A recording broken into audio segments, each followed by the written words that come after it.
지혜로운 사람은 사람들에게 빛을 감추고 우둔함을 보여준다. 자신의 재능을 지나치게 드러내지 않는다. 빛을 감추고 우둔함을 드러내는 것은 자신의 지능이 낮음을 보여주는 것이 아니라 자신을 보호하고 화를 일으키지 않으며 재능을 더 잘 발휘하기 위한 것이다. 비범함과 특별함을 추구하는 것은 적극적인 인생 태도다. 하지만 혼자만 자랑하고 주위 환경을 무시하면 타인과 어울리지 못하고 혐오감을 불러일으킬 수 있다. 옛부터 재능은 밖으로 드러내지 말고 감추라라고 했다.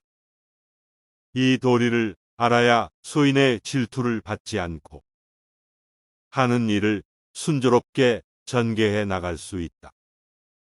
지혜로운 사람은 때와 장소, 사람을 가릴 줄 안다. 영리한 사람과 영리한 척하는 사람은 다르다. 영리한 사람은 자신의 영리함을 깊숙이 묻어두고 필요할 때만 사용하는 반면 영리한 척하는 사람은 다른 사람을 모함하는 것을 재주로 여기고 시시때때로 사용하다가 자신이 판 함정에 스스로 빠지곤 한다. 사실 영리함은 재산이다. 중요한 것은 이 재산을 어디에 어떻게 이용할 것인가의 문제다. 잔재주를 부리다가는 화를 부르기 십상이다. 지혜로운 사람은 훌륭한 재산인 영리함의 때와 장소, 사람을 가릴 줄 아는 사람이다. 아첨하는 사람을 곁에 두지 않는다. 사람들은 가정이나 사회에서 다른 사람의 노여움을 사지 않으려고 한다. 그 때문에 대부분 좋은 말로 남의 기분을 맞춰주려고 하며 다른 사람에게 듣기 싫은 말을 해서 남에게 미움을 사는 것을 꺼려한다. 물론 좋은 말을 하는 것이 나쁜 일은 아니다. 다만 문제는 친구 입장에서 듣기 좋은 말만 한다면 친구의 의무를 다하지 않는다는 것이다. 즉, 결점이 있는 줄 뻔히 알면서도 입을 다문다면 진정한 친구라고 할 수는 없다는 것이다. 만일 당신의 결점을 칭찬하는 사람이 있다면 그것은 다른 속셈이 있어서일 것이다. 평소 진정한 마음으로 당신을 책망하고 꾸짖는 사람이 있다면 그가 바로 인생의 스승이자 진정한 친구이다. 겸허한 태도로 마음을 연다. 묵자는 자만하지 말고 겸허하며 다른 사람의 비평을 기꺼이 받아들이고 자기 잘못을 바로잡아서 넓은 마음으로 타인의 장점을 흡수해야만 자신의 장점을 더욱 향상시킬 수 있다고 말한다. 사실 이것은 말은 쉬워도 실천에 옮기기는 어려운 덕목이다. 그러나 묵자는 양자강과 황하는 작은 물줄기를 마다하지 않아 큰 강을 이루었다는 말로 겸허한 태도를 가지라는 깨우침을 주고 있다. 오만해서는 안 되며 겸손이야말로 삶에서 가장 성실한 태도다. 세상은 크고 넓어서 온갖 기이한 일들이 많이 일어난다. 그 속에서 개인은 아무리 힘이 세고 영리하다 해도 우주 속의 한 점 먼지일 뿐이다.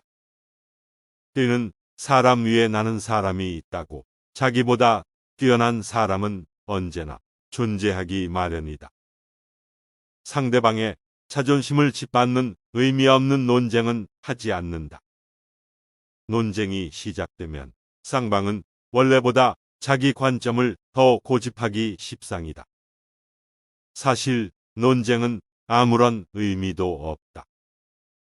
논쟁에서 졌다면 할 말이 없다. 한편 상대방을 철저히 눌러 이겼다 한들 무슨 소용이 있으랴. 뿐만 아니라 논쟁에서의 승리는 상대방의 자존심을 짓밟은 대가로 얻은 것이다.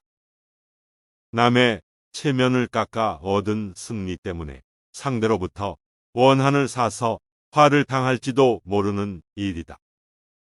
상대방과 논쟁할 때는 두 가지 결과를 생각해 봐야 한다. 하나는 의미 없는 표면적 승리이고 또 하나는 상대방의 호감이다. 이 두 가지는 한꺼번에 얻을 수 없다. 그렇다면 우리가 진정으로 원하는 것이 무엇인지 곰곰이 생각해 봐야 한다. 나를 비워야 타인을 담을 수 있다. 교만은 사람의 몸을 감싸는 악취처럼 조언을 건네는 친구를 쫓아버린다. 다른 사람의 의견이 나와 다르다고 잘난 척하지 말고 스스로를 돌아보아야 한다. 그래야 마음을 비우고 더 성숙해질 수 있다. 비워야 다른 사람을 담을 수 있고 교만하면 자기 외에는 아무도 담을 수 없다. 생활 속에서 우리는 늘 무의식적으로 물이 가득 찬 컵으로 변해버린다.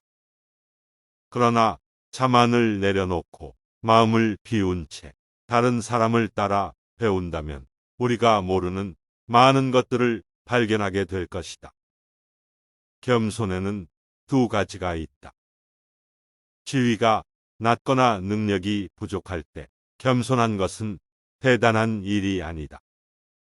사업에서 성과를 얻고 다른 사람에게 칭찬받을 때 겸손한 것이야말로 사람들의 존경을 받는 진정한 겸손이다. 소인에게 맞서는 기술과 피하는 기술이 필요하다. 묵자는 사람을 크게 군자와 소인 두 가지로 나누었다. 군자는 공명정대하지만 소인은 항상 다른 사람을 놓고 계산만 한다. 늘 주변에 크고 작은 이익을 살펴 수시로 공짜로 얻으려는 마음이 강한 소인은 심지어 다른 사람을 막무가내로 우매하기도 하는데 그 기세를 도무지 막을 길이 없을 정도다. 그러므로 소인과 교제할 때는 신중해야 하며 건드리기보다는 피하는 편이 낫다. 군자의 미움을 살지언정 소인의 미움은 사지 말라고 했다. 소인은 평생의 삶을 방해하고도 남기 때문이다. 따라서 소인을 절대 얕보아서는 안 된다. 군자는 소인과 친구는 되지 않더라도 소인을 대처하고 피할 줄 알아야 한다. 여기까지 묵자의 인간관계에 대한 지혜를 알아보았는데요. 아무래도 인간관계에서는 지혜를 활용함으로써 더욱 많은 이로움으로 다가올 수 있는 것 같습니다. 묵자는 빈민 출신으로 최하층민의 고충을 헤아릴 줄 알았으며 소박하고 근검절약하는 정신을 몸소 실천하였다고 합니다. 이 겸의 사상은 사람들이 서로 감싸 안아 평등하게 대하며 강자가 약자를 깔보지 않고 지혜로운 사람이 어리석은 사람을 멸시하지 않으며 부유한 사람이 가난한 사람을 무시하지 않는 것이라고 합니다. 우리도 이런 묵자의 지혜를 본받아 인간관계를 더욱 슬기롭게 하는데 도움이 되었으면 좋겠습니다. 자주 반복 시청하시면 내용을 더욱 숙지하게 되어 지혜를 얻으실 수 있습니다. 오늘도 마지막까지 시청해 주셔서 감사합니다. 도움이 되셨다면 좋아요, 구독, 알림 설정 부탁드립니다. 더욱 좋은 컨텐츠로 찾아뵙겠습니다. 감사합니다.